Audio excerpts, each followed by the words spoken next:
tunaona tribalism inapita, haibitembee sawa jeshi ya government wetu.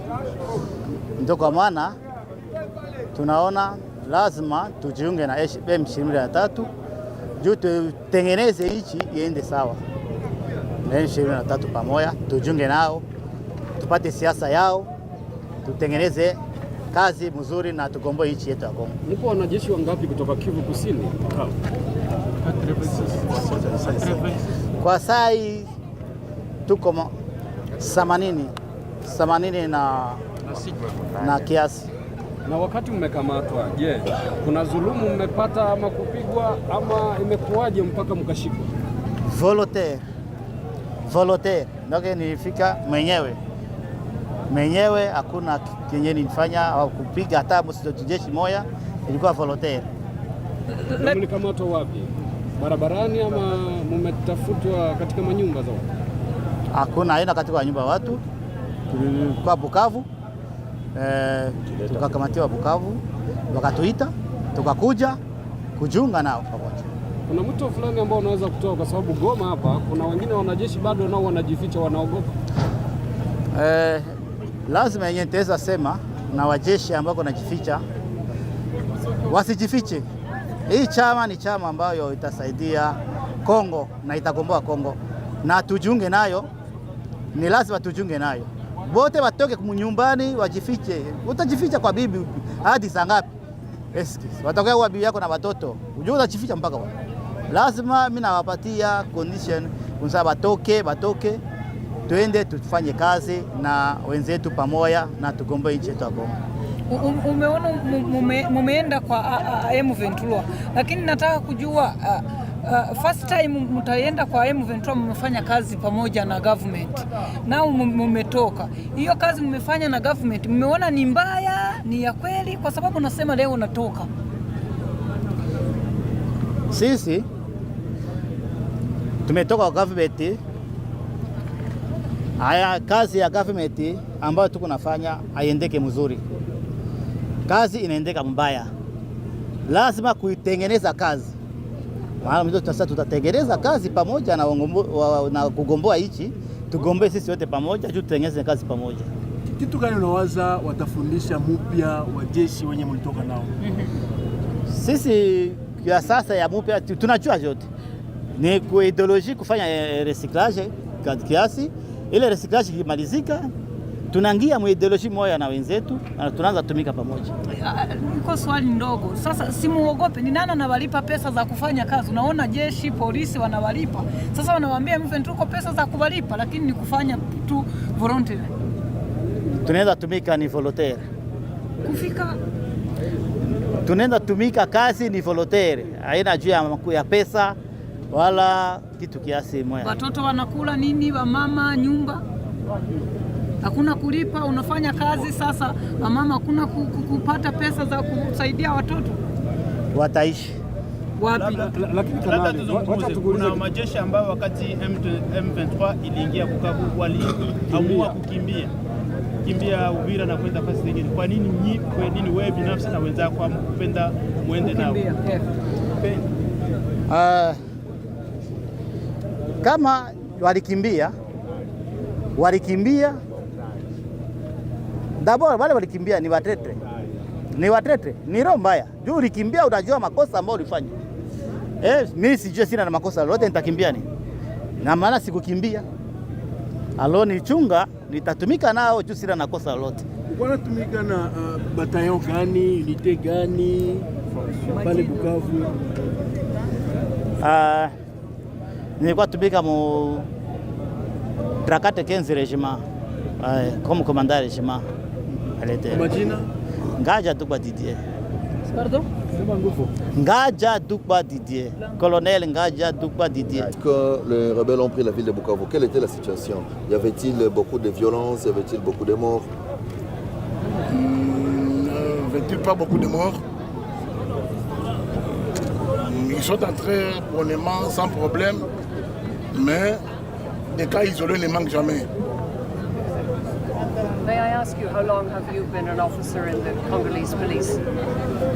Est-ce que je peux savoir combien de temps vous avez été, pendant combien de temps vous avez été officier de la police? Donc depuis quand vous êtes officier de la police? Depuis que j'ai terminé mes 6 ans des humanités, j'ai été formé comme policier gendarme. J'étais de la gendarmerie nationale. Après la gendarmerie, j'ai fait la police. Je suis un cadre de la police bien formé de la gendarmerie. Est-ce qu'on peut savoir un nombre d'années? Ça peut être combien d'années? Parce que quand vous parlez de gendarmerie, je vois déjà les Zaïre. Oui. Donc oui. Ça peut faire combien d'années? Une trentaine, une vingtaine? Est-ce que vous avez la précision? Et quel grade vous occupez maintenant? Ok.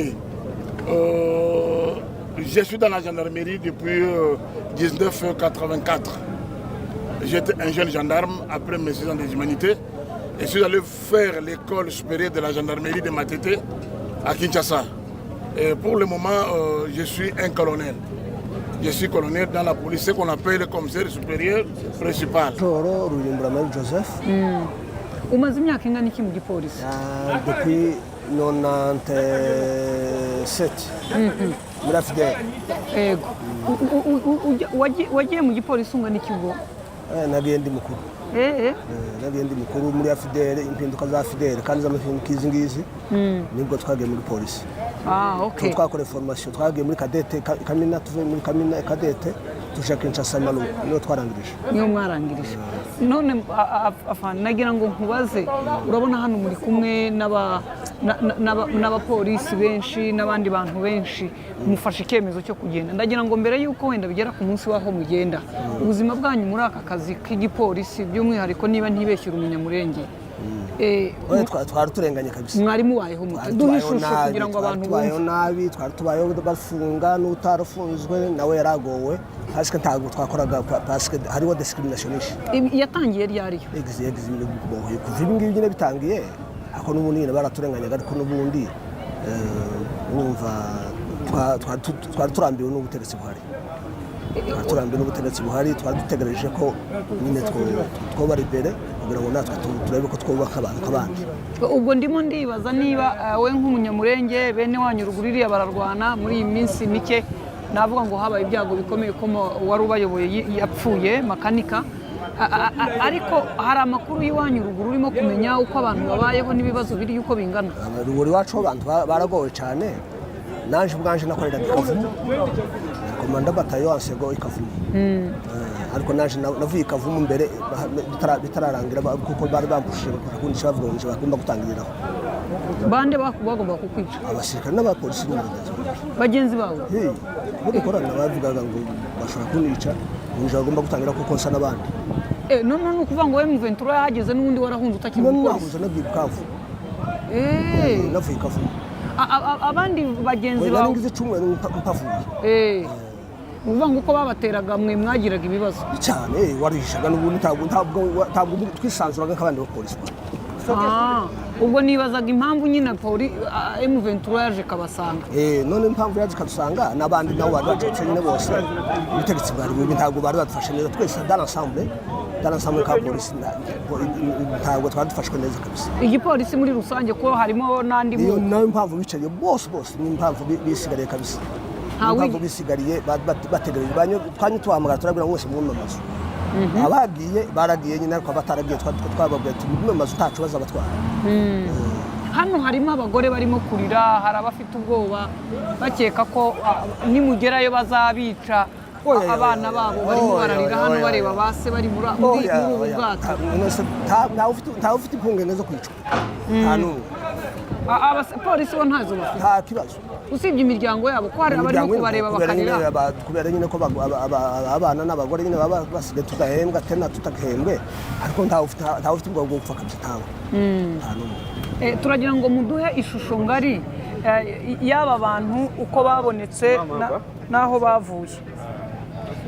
Aba bantu turi hano ku cyambu cya Goma muri Repubulika Iharanira Demokarasi ya Kongo, tuje kwakira ingabo za leta zitwiyunzeho, harimo abasirikare ba FARDC, harimo na polisi. Bangana iki? Abasirikare umunsi haje 100, ariko n'abandi bari mu nzira. Hari bundi bwato buri buze, naho abapolisi haje 900. hano harimo 1000 gusa. Harimo 1000. Ariko bose hamwe imibare batubwiraga ngo abapolisi ni 2100 hanyuma hakaba ngo na 900 b'abasivili biyunze bashaka kujya mu gisirikare. Ubu n'ubwato bwa mbere andi ari mu nzira n'ubwato bwa mbere andi ari mu nzira araje. Imiryango yabo ifite ubwoba impungenge zo kuvuga ngo abo mujyanye ntibagaruka ngo bazabica. Hano hari abagore n'abana bariraga mu by'ukuri bareba base bari muri ubu bwato. Iki ntabwo ari icyiciro cya mbere. Muzi bafatiwe hano mu mujyi wa Goma yuko mbere yo winjiramo twatanze ultimatum cyangwa ihamagara kugira ngo bose bashyire Goma. Hari benshi rero bagiyemo, niyo mpamvu yuko twebwe ntabwo twifuzaga ko haba imirwano hano mu mujyi wa Goma. Rero ababyemeye ni byiza, abatarabyemeye ni FDLR n'abacanshuro aribo bakomeje urugamba hariya mu kibuga cy'indege cya Goma, ari nayo mpamvu cyangiritse ubu ngubu kidashobora gukora. Turaza kureba abo mwamaze kujyana Rumangabo barangana iki ubu? Abagiye Rumangabo baranarangije ni 3000. Bararangije amasomo kose yabo bararangije, ubu bagiye ku rugamba barimo barafatanya n'abandi, barimo banafatanya na ARC arizo ngabo za AFC M23. Bukavu uyu munsi yobo wite rero? Bukavu imeze neza, hari amahoro cyane.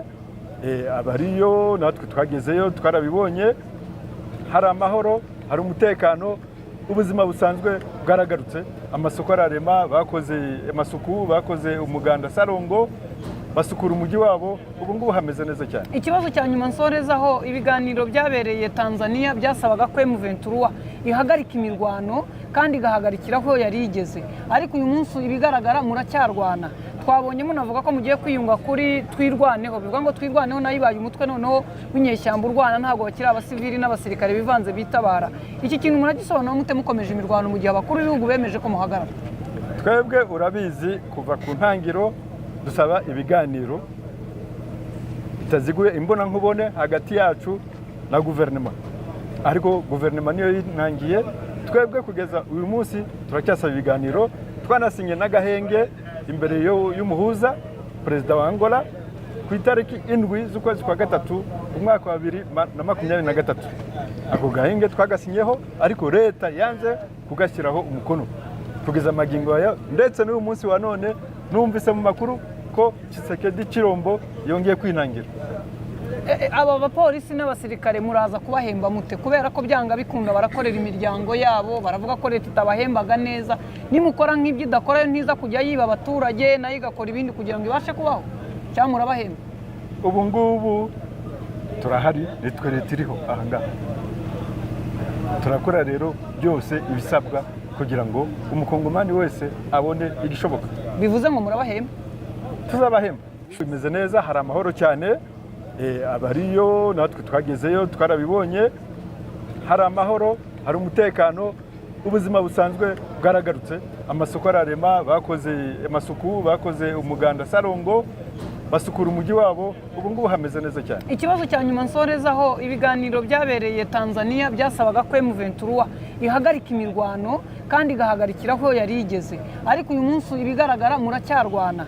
Twabonye munavuga ko mugiye kwiyunga kuri twirwaneho, bivuga ngo twirwaneho nayo ibaye umutwe noneho w'inyeshyamba urwana, ntabwo bakiri abasivili n'abasirikare bivanze bitabara.